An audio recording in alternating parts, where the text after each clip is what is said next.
নমস্কার, অর্পিতার ভালোবাসার হেসেলে আপনাদের সকলকে স্বাগত। আমি আজ ফ্রিজে থাকা কিছু রসগোল্লা আর থাকা কিছু দুধ দিয়ে একটু রসমালাই বানিয়েছি। এই রসমালাইটি আমার রোদ্দুর খেতে খুব ভালোবাসে। আপনারাও কিন্তু বাড়িতে বানিয়ে এটা ট্রাই করে দেখতেই পারেন। খেতেও দুর্দান্ত হয়, বা গেস্টরা আসলে খুব তাড়াতাড়ি যদি কিছু বানানোর ইচ্ছে হয়ে থাকে তো এরকম কিন্তু একটু ডেজার্টে বানিয়ে নিতে পারেন। তো আপনাদের কেমন লাগলো সেটা কিন্তু অবশ্যই জানাবেন। বেশ কিছুটা রসগোল্লা রয়েছে আর কিছু দুধও রয়েছে। তো রোদ্দুরও বাড়ি নেই, ভাবছি কি এই বৃষ্টির ওয়েদারে এই দুধ আর রসগোল্লাটার কিছু একটু গতি করি, তাই এটা দিয়ে আজকে বানিয়ে নেব একটু রসমালাই। তার জন্য রসগোল্লাগুলোকে প্রথমে চিপে সমস্ত রস বের করে নিতে হবে। দেখতে হবে এগুলো যেন ফেটে না যায়, সুন্দর করে গোল গোলই যেন থাকে। অন্যদিকে দুধটা গাঢ় করার জন্য বসিয়ে দিয়েছি। তার মধ্যে এক টুকরো এলাচ দিয়ে দেব। দুধটা যাতে ঘন হয়ে আসে সেই রকমভাবে লো ফ্লেমে ফুটতে দিয়ে দেব। এটা লো ফ্লেমে আস্তে আস্তে ঘন হোক, এইভাবে এটাকে বসিয়ে রেখে দিতে হবে। আপনাদের যদি অর্পিতার ভালোবাসার হেসেলের এই ছোট ছোট রান্নাগুলো ভালো লেগে থাকে তবে অবশ্যই এই রান্নাগুলো লাইক করে দেবেন, কমেন্ট করবেন এবং শেয়ার করে জানাবেন।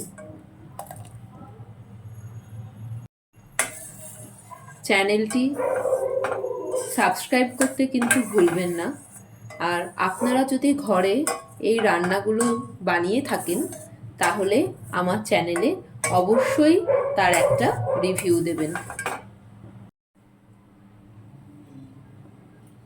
এর মধ্যে কিছুটা মিল্ক পাউডার দিয়ে দেব।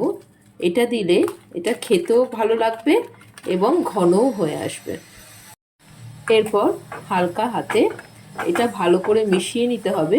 খেয়াল রাখতে হবে যেন এটা ডেলা না পাকিয়ে যায়, তাই সুন্দর করে যেন ওই মিল্ক পাউডারটা এর সাথে মিশে যায় সেইভাবে মিশিয়ে দিতে হবে। পরিমাণ মতো চিনি দিয়ে দিতে হবে। আপনারা চাইলে মিল্ক মেডও ব্যবহার করতে পারেন, কিন্তু আমি এখানে চিনি ব্যবহার করেছি। দুধটা অনেকটাই ঘন হয়ে এসেছে। এর মধ্যে একটু কেশর দিয়ে দেব। এতে কি হবে, এর কালারটা খুব সুন্দর লাগবে দেখতে এবং টেস্ট আর স্মেলটাও খুব ভালো লাগবে। দেখুন দুধটা আস্তে আস্তে কতটা ঘন হয়ে আসছে। এটা আর একটু ঘন হলেই আমি রসগোল্লাগুলো এর মধ্যে দিয়ে দেব। এবার এতে রসগোল্লাগুলো আস্তে আস্তে করে ছেড়ে দেব।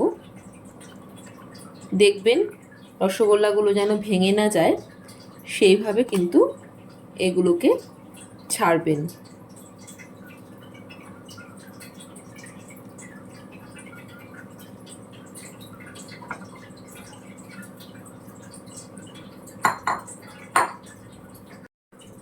লো ফ্লেমে আস্তে আস্তে এই রসগোল্লাগুলোকে উল্টে দিতে হবে।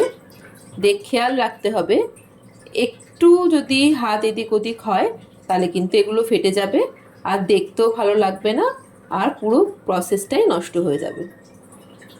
এটি কিন্তু ঠান্ডা হয়ে গেলে ফ্রিজে রেখে 2-3 ঘন্টা পর সার্ভ করবেন, তাহলে কিন্তু খেতে আরও ভালো লাগবে। 2 আওয়ার্স পর ফ্রিজ থেকে আমি এটা বের করেছি।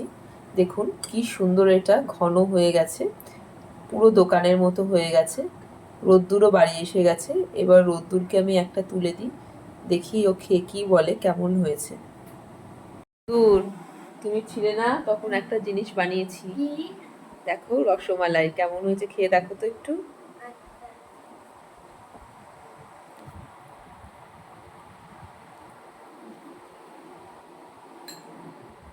কেমন হয়েছে? I love you two.